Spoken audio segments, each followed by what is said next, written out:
శ్రీకృష్ణం వందే జగద్గురుం. ఋషిపీఠం ఋషి విద్యాభ్యాసం నుంచి భగవద్గీత అధ్యయనం జరుగుతున్న విషయం చాలామందికి తెలిసిందే. గత కొన్ని సంవత్సరాలుగా దిగ్విజయంగా జరుగుతున్నటువంటి అధ్యయనం ఇది. లెర్న్ గీత అనే పేరుతో జరుగుతున్న అధ్యయనం ప్రపంచవ్యాప్తంగా నిర్వహింపబడుతున్నది.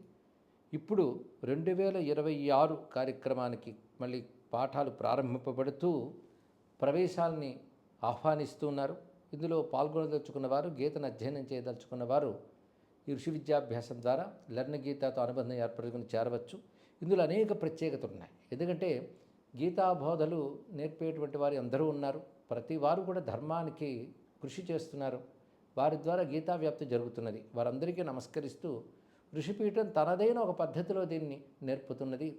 ఇది ముఖ్యంగా శ్లోకాలు నేర్పడమే కాకుండా ఆ శ్లోకాల అర్థాలని, వివరణని అందిస్తూ గీత సమగ్రంగా బోధపడేటట్టుగా చేయడం దీని యొక్క ప్రత్యేకత. అదేవిధంగా సమయంకి తగ్గట్టుగా పరీక్షలు నిర్వహించి అందులో ఉత్తీర్ణులైన వారికి యోగ్యతా పత్రాలు ఇవ్వడం ఒకటి. పైగా భగవద్గీతను కంఠోపాఠం చెప్పిన వారికి ప్రత్యేక గుర్తింపులు ఇవ్వడం కూడా జరుగుతున్నది. ఈ లెర్న్ గీతాలో నేర్చుకున్న విద్యార్థులు శృంగగిరిలో జరిగినటువంటి భగవద్గీత పోటీల్లో పాల్గొని బంగారు పతకాలను గెలుచుకున్నారని చెప్పడానికి చాలా సంతోషిస్తూ ఉన్నాం. ఎందుకంటే అటువంటి స్థాయితో నేర్పుతున్నారు ఇక్కడ. పైగా అధ్యాపకులకు ఉన్నవారందరూ క్షుణ్ణంగా శ్లోకాలు ఉచ్చరించడమే కాకుండా నా గీతా ప్రవచనాల ఆధారంగా అర్థాన్ని, వివరణని అందిస్తున్నారు.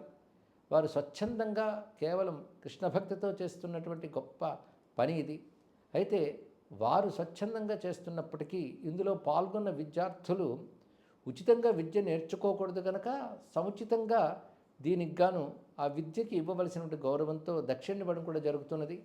దానిని ఋషిపీఠం చారిటబుల్ ట్రస్ట్ ద్వారా ధార్మిక సేవా కార్యక్రమాలకి వినియోగించడం జరుగుతుంది. ఇదొక ప్రత్యేకత. అంటే ఈ గీతాధ్యయనంలో పాల్గొన్నవారు ధార్మిక సేవా కార్యక్రమాల్లో పాల్గొనే ఒక పుణ్య విశేషాన్ని కూడా పొందుతున్నారు. అంతేకాకుండా ఈ సంవత్సరం ఒక ప్రత్యేకతను తీసుకొచ్చారు. ఏంటంటే ఇప్పుడు ఈ జూలైలో చేరిన చిన్నపిల్లలందరికీ కూడాను ముందుగా గీతకు ఒక ప్రవేశికలాగా భగవద్గీతలో అధ్యయనంలో పాల్గొనడానికి ముందుగా ఒక ప్రవేశము, ఒకనొక పరిచయము ఇచ్చేటట్లుగా పిల్లలకి సంస్కృతం, ఉచ్చారణ, గీతాధ్యయనం ఎంత మేరకు అవసరమో అంతవరకు ఇవ్వడం జరుగుతున్నది. అది జూలై నుంచి వాళ్ళు జనవరి వరకు అధ్యయనం చేశాక జనవరి నుంచి గీతా పాఠాలు నేర్చుకునేట్లుగా ఒక చక్కని ప్రణాళికను వేశారు. అంతేకాదు లెర్న్ గీత ద్వారా గీతా ఫర్ ఇన్నర్ స్ట్రెంగ్త్ అంటూ మానసిక స్థైర్యానికి, వ్యక్తిత్వ వికాసానికి, మనోబలానికి భగవద్గీత ఎలా పనిచేస్తునే అనే దాన్ని చక్కగా బోధిస్తున్నారు. ఆ క్లాసెస్ కూడా దీనిలో ఉన్నాయి. అందులో కూడా చాలామంది పాల్గొన్నారు. కనుక భగవద్గీతని అధ్యయనం చేయడం, కంఠోపాఠం చేయడం, అర్థసహితంగా తెలుసుకోవడం, జీవితాన్ని గీతగా మలుచుకోవడం అనేటువంటిది ఈ లెర్న్ గీత యొక్క ప్రత్యేకత. దీనిలో నిర్వహిస్తున్న అధ్యాపకులందరికీ ప్రత్యేకమైనటువంటి అభినందనలు అందిస్తూ పాల్గొంటున్న విద్యార్థులందరికీ ఉజ్వల భవిష్యత్తును ఆకాంక్షిస్తూ ఈ పద్ధతిలో గీతను అధ్యయనం చేయడం వల్ల వారు రెగ్యులర్గా చదివే చదువుల్లో కూడా రాణిస్తారు. ఎందుకంటే భగవద్గీతలో ఉచ్చారణకు శక్తి ఉంది. అది మన మెదడులో ఉన్నటువంటి శక్తులను ప్రేరేపిస్తుంది. తద్వారా ధారణాశక్తి, బోధనాశక్తి, ప్రజ్ఞాశక్తి ఇత్యాదులు ఏవైతే బుద్ధికి ఉండవలసినటువంటి గొప్ప బలములు ఉన్నాయో అవన్నీ వృద్ధి చెందుతాయి.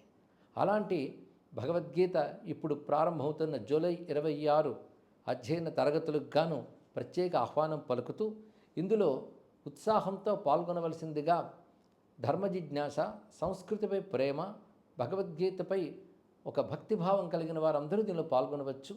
వారందరినీ ఆహ్వానిస్తోంది ఋషిపీఠం. శుభం భూయాత్. శ్రీకృష్ణ శరణం మమ.